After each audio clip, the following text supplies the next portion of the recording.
ఆయన పైన ఏది లేదు, అన్నిటి పైన ఆయన ఉన్నాడు.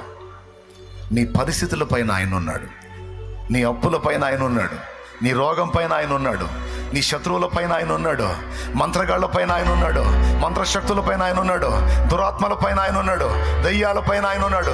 అన్నిటికీ పైన ఆయన ఉన్నాడు. అన్ని నామముల కంటే పై నామము నా యేసు నామము. అన్నిటికీ పైన ఉన్నాడు ఆయన. అంటే అర్థం ఏంటో తెలుసా? సమస్తమైన పాదాల కింద ఉంది, అన్నిటినీ శాసించే శాసనకర్తగా ఆయన ఉన్నాడని మర్చిపోవద్దు అని చెప్తున్నాడు. ఆయన కంట్రోల్ చేయలేడు. పరిస్థితులు నీ చేతులు దాటిపోవచ్చు, ఆయన చేతులు దాటిపోవు. కొంతమంది కదిలితే సావన్నా రావట్లా, నాకు సావన్నా రావట్లా, ఎప్పుడు చస్తానో ఏమో, ఎప్పుడు పోయితే ఈ పాడు ప్రాణం, ఈ దరిద్రగొట్టు ప్రాణం అని ప్రయత్నాలు కూడా చేస్తారు సావటానికి. కొద్దిగా ఆగమ్మా, కొద్దిగా ఆగయ్యా, కొద్దిగా ఆగు. నీ పరిస్థితులు మారుస్తాడు, నువ్వు దేవుని పని చేయాల్సి ఉంది. కొద్దిగా ఆగు, నువ్వు సావద్దు, పాడొద్దు. ఆ పరిస్థితులు అన్నీ మారిపోతాయి. జీవం గల దేవుడి దగ్గరికి వచ్చావు, దేవుడిని నమ్ముకున్నావు, దేవుడిని తెలుసుకున్నావుగా. సావద్దు, పాడొద్దు. ఒక సమయం వచ్చింది, అప్పుడు నేను బతుకుతానన్నా బతకనీడు, నేను ఉంటానన్నా ఉన్నాడు. ఆ టైం వచ్చినప్పుడు చలో వచ్చేసాయి అంటాడు, వెళ్ళిపోతాం. అప్పుడు ఇక ఎప్పుడు ఏసైతోనే ఉంటాం. ఇక మనం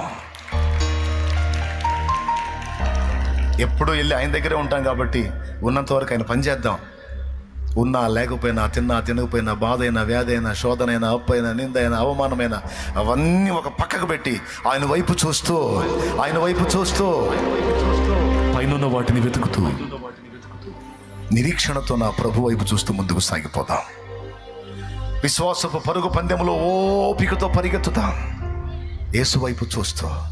యేసు గెలిచి పైన ఉన్నాడు, మనం కూడా రేపు గెలిచి అక్కడికి చేరుతాం. గెలిపిస్తాడు, ఆయనే మన జయమై ఉన్నాడు. ఆమేన్. సద్దాం బతుకుదాం అనుకుంటారా? నీకోసం చచ్చిపోయేంతగా ప్రేమించి నీకోసం చచ్చి బ్రతికిన వాడు ఉంటే ఆయన చూసి బతికేచ్చా నువ్వా? ఎవడో పనికి మాలింది. ఏమండి, ఎవరో మనుషుల ప్రేమలు, అల్పమైన ప్రేమలు అందలేదని సావాలనుకుంటారు కొంతమంది. నన్ను ఎవరు పట్టించుకోవట్లేదు, వాళ్ళు ప్రేమించట్లేదు, వీళ్ళు ప్రేమించట్లేదు, చీనా బ్రతుకని మనుషుల అల్పమైన ప్రేమలు, మాయ ప్రేమలు కోరుకొని అవి అందలేదని సర్దాం అనుకుంటారు పనికి మాలిన ఆధ్యాత్మిక దరిద్రులు. నీకెందుకు?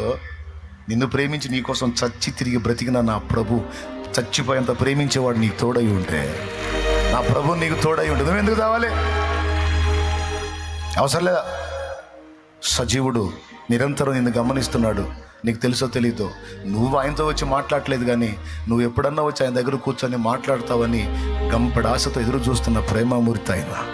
నీ కోసం రారాజు ఎదురు చూస్తున్నాడు. నీ బతుకు నువ్వు, మరి నా బతుకు నేను. కానీ మన కోసం, మన రాక కోసం, మన సహవాసం కోసం, మన సన్నిధి కోసం ఆయన సన్నిధి ఎదురు చూస్తుంది.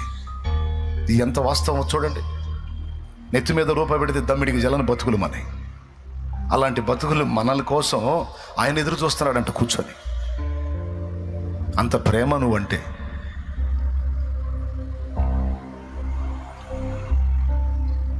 దేవునికి మహిమ కలుగునుగాక.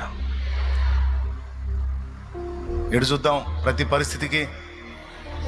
నిత్యమైన స్వాస్థ్యానికి ఎడు చూద్దాం, అక్షయమైన ఆహారానికి ఎడు చూద్దాం, వాడబారని కిరీటానికి ఎడు చూద్దాం, శాశ్వతమైన అనుబంధానికి ఎడు చూద్దాం, నిత్యమైన ప్రేమకి ఎటు చూద్దాం, నిత్యమైన కృపకి ఎటు చూద్దాం, నిత్యమైన వాత్సల్యానికి ఎటు చూద్దాం. ఇవన్నీ ఆయన దగ్గరే ఉన్నాయి. నిత్యమైన సంతోషానికి ఎటు చూద్దాం. ఖర్జూరపు చెట్టు ఎటు చూస్తుందో చూడండి, అలా చూస్తా ఉంది ఎప్పుడు. దాని కళ్ళు అలాగా పైన ఉంటాయి. శాలెమ్మని ఎట్టు చెప్పాడని రోడ్డు మీద పైకి చూసుకుంటూ పోయారు. దేవునికి స్తోత్రం. ఆయన వైపే చూద్దాం.